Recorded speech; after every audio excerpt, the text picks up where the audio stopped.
A lot of people come here and say we should have gotten PSG versus Barcelona in the Champions League final of last season. But today we got a glimpse of that. We got a glimpse of what that game will be. Be it that those two teams were not fully focused, or those two teams did not have the amount of players that they need, with injuries and people not fit. We got a classic today. We got two sides that have absolutely made their claims to which side is the team to beat in the Champions League. And then we'll definitely go on to talk about the likes of Arsenal versus Olympiacos. And Maranaka sitting up there in the sweet sea, you understand, looking down at his team. To Monaco versus Manchester City. And then, of course, Rasmus Højlund scoring a brace in a Champions League game that he knows how to do. The last time we saw Rasmus Højlund in the Champions League, we know he was one of the top goal scorers. And he continues that with Napoli. And it was Napoli versus Sporting. So without further ado, guys, let's get into this. You know what it is. Let's get active in the comments because this is Champions League, the review. Let's get it.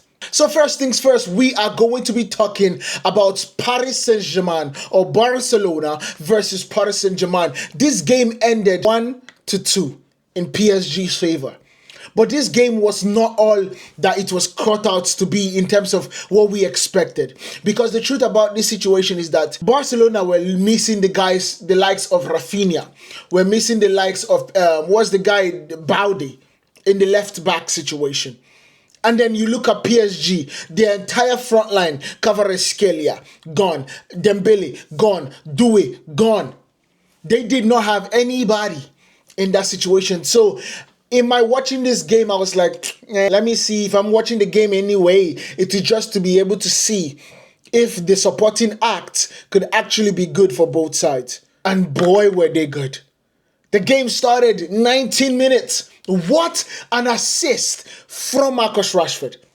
In fact, the assist was better than the goal in my opinion. The assist in Manchester United, that ball would have gotten to Bruno Fernandes or gotten to Rasmus Højlund in his back foot. But what they have done to Marcus Rashford looks like a new man. He looks like a new man because that ball, it was curved. Bro, the touch, the technique of that assist was ridiculous. The ball curved all the way to the right foot of Ferran Torres, where he just needed a touch to score the goal. And that is what he did. 1-0. But this game did not end like that. It kept on pushing because PSG have talented footballers and PSG have a system that the architect himself in Luis Enrique has embedded into every single person and every single framework of that PSG club. Because the moment the big stars leave, you see young players like Seni Mayulu come in and absolutely deliver for PSG. But we have to say, the best left back in the world stepped up again.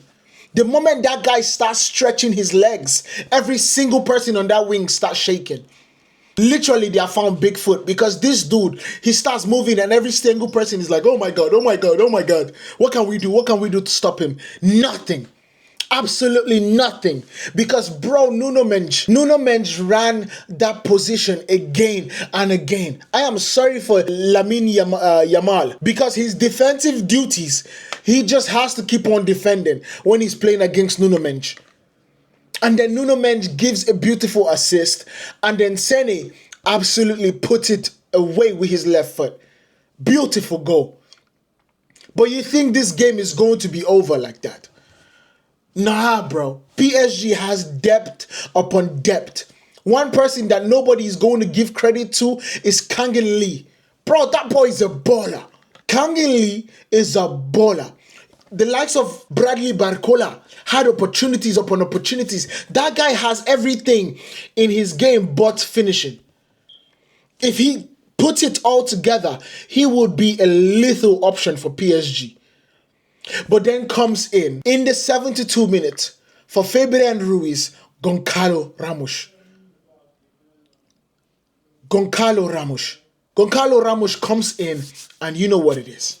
in the 90th minute. In the 90th minute. What a build-up from PSG and an assist from the best right back in football, Achraf Hakimi. Beautiful pass, understanding of where and how to wait on the pass, wait on before the run, and you get the pass. And that was a beautiful finish. It sure was. Honestly, the truth about this situation is that PSG remains the team to beat. Even including when you see the opportunities that Barcelona create. PSG are the team to beat in the Champions League. They are. Honestly, what this game told me was whether it was Barcelona or it was Bayern Munich or it was Manchester City, PSG getting to that final of the Champions League, there was going to be only one winner of that game, and that is Paris Saint-Germain. That team right there under Luis Enrique, remarkable, and we have to give him that credit. So now let's go to Arsenal, the Gunners, the team that we all love in England. Arsenal started this game in what looked like boys amongst men, because they were moving Olympiacos to one side, to the left, to the right, and they were absolutely doing whatever they wanted to do. And one thing that shows that more is Victor Gyökeres and his assist. I don't even know if you call it an assist to Gabriel Martinelli. Because the ball came in and that defender, I don't even know which defender it was. Let me see if I can find his name. But the defender, Restos, has a name as if he's from Spartacus. Restos came in and bro, he got moved, man. He literally got bodied. Bodied as if he did not eat his protein before he came to play the game. And then you saw Victor Gyökeres. That is the reason they brought him to Arsenal. He plays the ball. He goes in. Martinelli tries to back up a little bit to let Victor Gyökeres have the goal. He hits the bar and he's coming out, and then of course Martinelli finishes. Now the first half, that was the only thing that was very attractive in the first half. Apart from the fact that Arsenal are getting and beginning to start playing. And by the way, we need to ask the question, why in the world is Miles Lewis-Skelly not starting for Arsenal? Because that kid is mint. And then you go into the second half and you think the game is all over because Arsenal has absolutely done his big one. But no, Bukayo Saka comes in for Gabriel Martinelli, which I have to give Mikel Arteta credit for managing these boys. Bukayo comes in the second half and absolutely slaps the ball. The goalkeeper could not do anything. All I have to say is that I am quite worried because Gabriel Magalhaes left with an injury. That might be a problem for Arsenal. It just might. Because going into this game, we knew how important he has been for Arsenal. It truly has been. And I have to give him credit for that. So Arsenal are definitely going to face a lot of problems without him. But Christian Mosquera comes in, and Modi would say that is the best defender in Arsenal right now. And so they definitely have a good backup. Then let's go to Monaco versus Manchester City. This is a game where we, of course, know there's an inevitable force in Manchester City named Erling Haaland. Another brace today. In the 15th, an assist from Joško Gvardiol.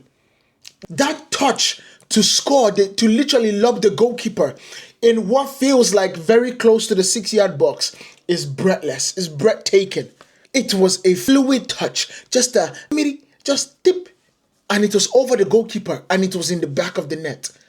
But that did not stop Monaco, because Monaco are literally a good side now with Jordan Teze.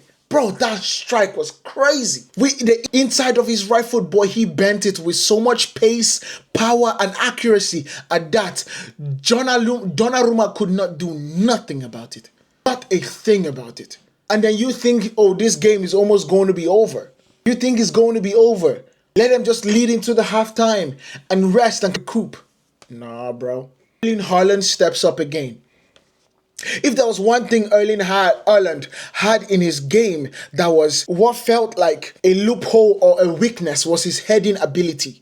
He just did not know how to head the football, even though he was 6'5". He just did not know how to head the football.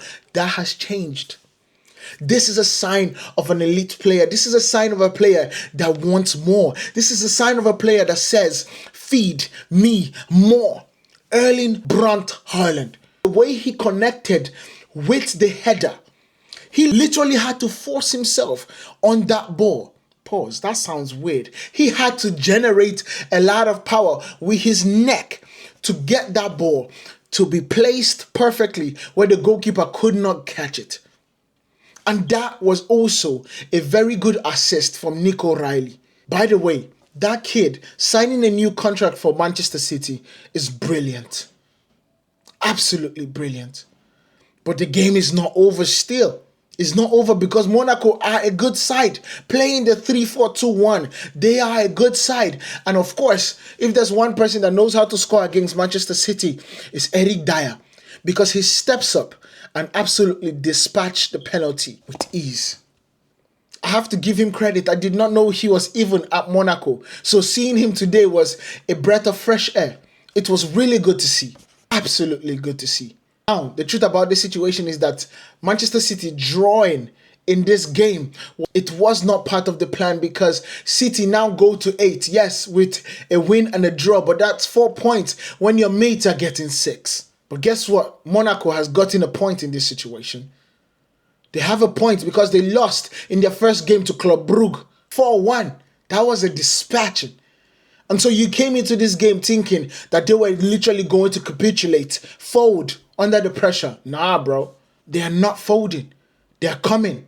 Pause. Jeez. And so that's the game right there. That right there is Monaco versus Manchester City.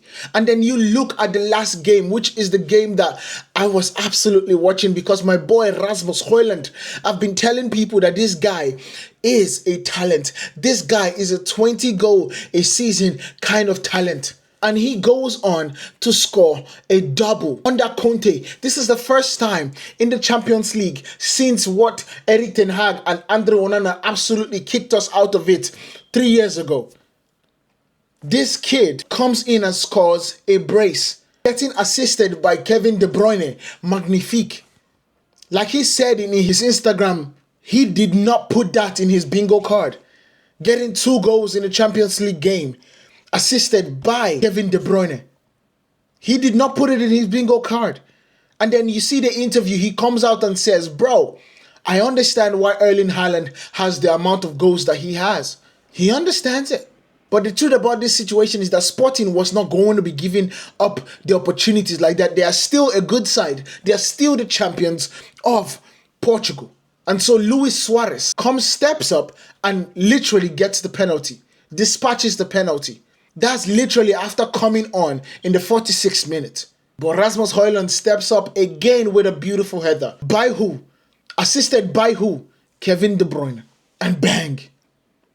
So one thing we know for sure, just a brief shout out to every single person that is watching right here. Rasmus Højlund, 2 goals today. I almost said Rashford Højlund. Marcus Rashford, a beautiful assist. And the player of the match to someone that nobody expects from Newcastle, from Carrington. And his name is Anthony Elanga. Magnificent. Yes, I know you're going to give the opportunity or give the man of the match to Anthony Gordon because he had 2 goals. But one thing is for sure, people that watch football, people that pay attention to the game and the little details understands that Anthony Elanga was the biggest threat on that pitch today. Anyway, let me know what you guys think about this down in the comments. You know what to do. Get active in the comments. Comment down below your best team and the best game and who you think is the team to beat in the Champions League. Make sure you guys hit that like button, hit that subscribe button, and turn on your notifications so you do not miss out on anything that we have to give you here on Pillar Sports. I will see you guys in the next ones. Peace.